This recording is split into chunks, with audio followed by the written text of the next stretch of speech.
अखण्डमण्डलाकारम् व्याप्तं येन चराचरम् तत्पदं दर्शितं येन तस्मै श्रीगुरवे नमः। अखण्डमण्डलाकारम् व्याप्तं येन चराचरम् तत्पदं दर्शितं येन तस्मै श्रीगुरवे नमः।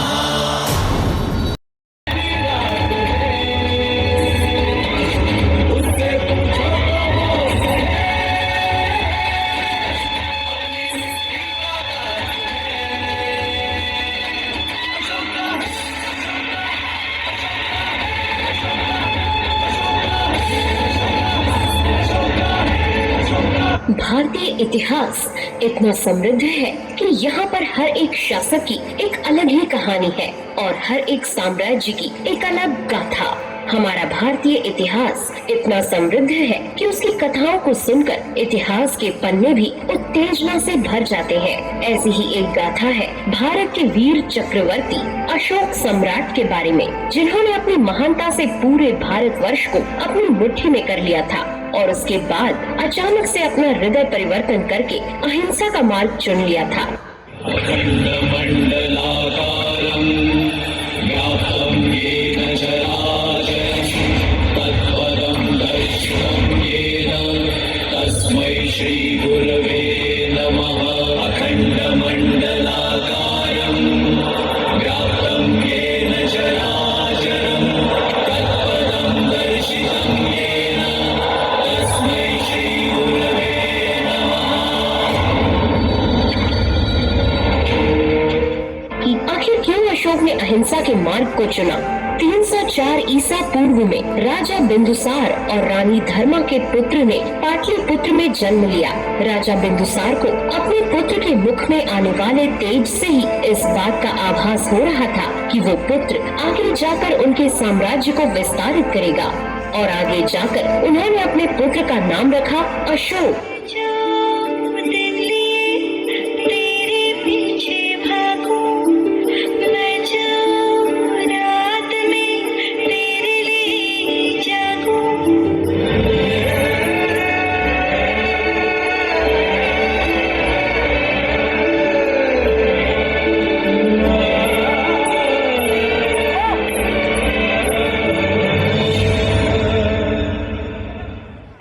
ऐतिहासिक लेखों के अनुसार राजा बिंदुसार की 16 पटरानियां थी और उनके 101 पुत्र थे, जिनमें से एक अशोक भी थे। अशोक का एक बड़ा भाई था जिसका नाम सुशील था। अखण्डमण्डलाकारम् व्याप्तं येन चराचरम् तत्पदं दर्शितं येन तस्मै श्रीगुरवे नमः। और राज परंपराओं के अनुसार जो पुत्र सबसे बड़ा होता है उसी को युवराज घोषित किया जाता है। इसी कारण कुशल होने के बावजूद तक्षशिला का शासन सुशील को दिया गया, लेकिन इतिहास के कुछ पन्ने बताते हैं कि सुशील को पूर्णतः राज्य शासन नहीं दिया गया था, लेकिन सुशील के अकुशल प्रशासन के कारण उस क्षेत्र में विद्रोह पनप उठा।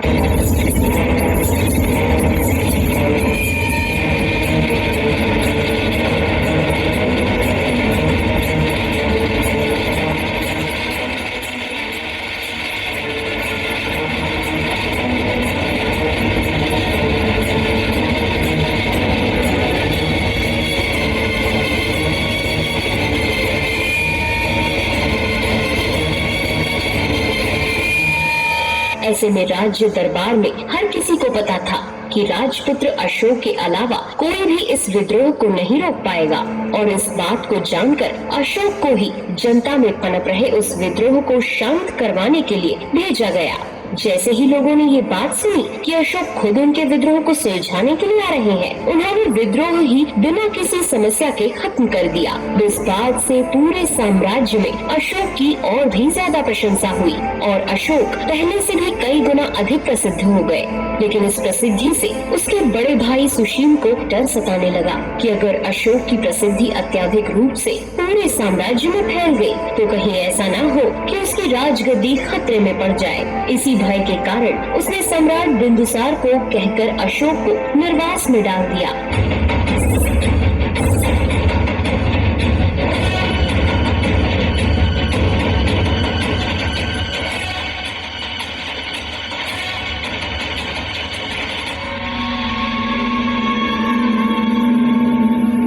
वैसे तो अशोक काफी क्रूर स्वभाव के थे, लेकिन फिर भी वो बौद्ध गुरुओं के साथ रहकर अपने क्रोध पर काबू पाना सीख गए थे। सुशील के जुल्मों से तंग आकर प्रजा बार बार अशोक को उकसाया करती थी और जब वो शांति से आश्रम में अपने दिन बिता रहे थे, उसी दौरान उन्हें ये जानकारी मिली कि उनके सौतेले भाइयों ने उनकी माँ की हत्या कर दी है।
इस खबर को सुनने के बाद अंततः अशोक की शांति और उनके मौन ने जवाब दे दिया।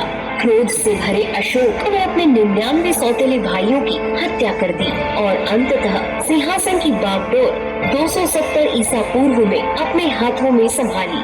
सत्ता संभालते ही अशोक ने पूर्व तथा पश्चिम दोनों दिशाओं में अपना साम्राज्य फैलाना प्रारंभ किया।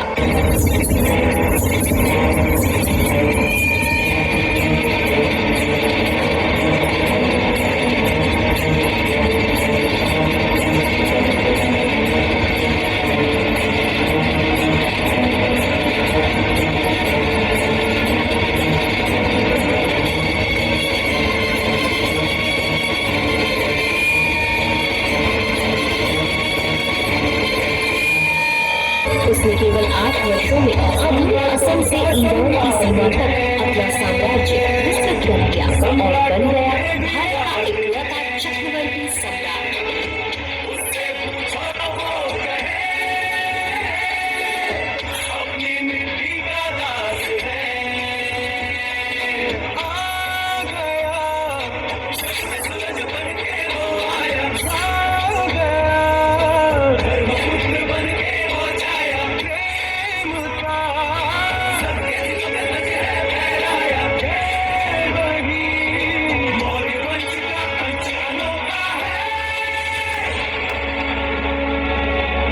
लेकिन सकुशल और वीर शासकों के होने के बावजूद एक ऐसा राज्य था जो उनके पूरे राजवंश पर किसी कलंक की तरह लगा हुआ था और वो दाग था कलिंग राज्य। कलिंग इकलौता ऐसा राज्य था जिसको कभी भी मौर्य वंश का कोई भी व्यक्ति नहीं जीत पाया था और इसी कलंक को अपने राजवंश से हमेशा हमेशा के लिए मिटाने का मकसद लेकर अशोक अपनी जिंदगी का सबसे विध्वंसक युद्ध लड़ने के लिए निकल पड़े।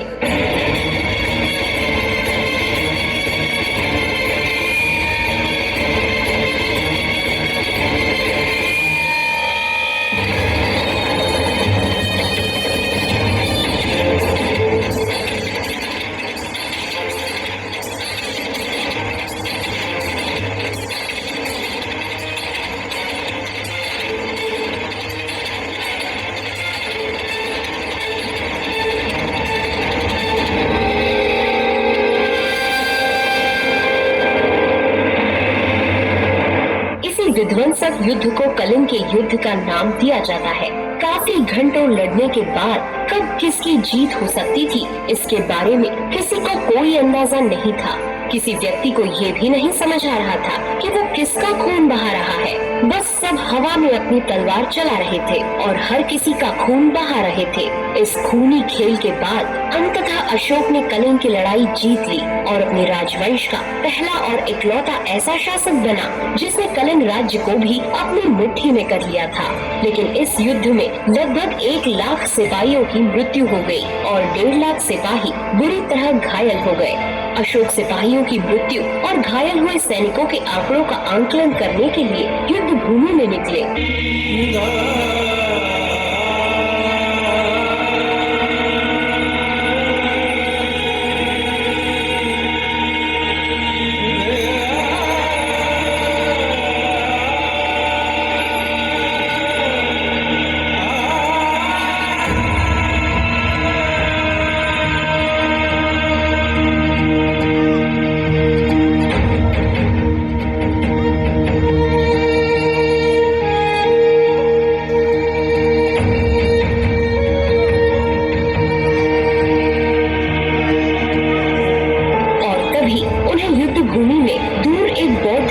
खड़ा हुआ दिखा। वो बस एक सामान्य भाव लेकर किसी भिक्षुक की तरह ही अशोक की ओर देख रहा था। जैसे ही सम्राट अशोक उस भिक्षुक के पास आए, उस भिक्षुक ने सम्राट अशोक की प्रशंसा करनी शुरू कर दी। उस भिक्षुक ने कहा, आप तो इतने बड़े सम्राट हैं कि आपने अपने सामने बड़े बड़े साम्राज्यों का सिर झुका दिया। अगर आप इतने ही महान राजा हैं, तो क्या आप इस अबोध और निर्दोष बालक में जान डाल सकते हैं? और ये शब्द कहते ही उसने एक कुछ ही महीनों के मृत बालक को अपनी गोद में लेकर सम्राट अशोक के सामने रख दिया। वो भिक्षुक मौन था। उसकी आंखें सवाल कर रही थी कि आखिर इस अबोध शिशु की क्या गलती है जो इसने भी इस विध्वंसक युद्ध में अपनी जिंदगी गंवा दी। अशोक काफी देर तक उस भिक्षुक की आंखों में देखते रहे और उनके मन में एक अलग ही संग्राम शुरू हो गया। वो समझ नहीं पा रहे थे कि वो उस भिक्षुक को क्या जवाब दे और अंत में उनकी आंखों में करुणा का एक आंसू छलक पड़ा और उस एक क्षण में सम्राट अशोक का हृदय परिवर्तित हो गया। जो सम्राट अशोक क्रोध के आवेश में आकर राजगद्दी की ओर आए थे, उस क्रूर राज्य शासक को अशोक ने एक बार फिर से अलविदा कह दिया और एक बार फिर से उन्होंने शांति के मार्ग को अपनाने का निर्णय लिया और युद्ध क्रियाओं को सदा के लिए बंद कर देने की प्रतिज्ञा की।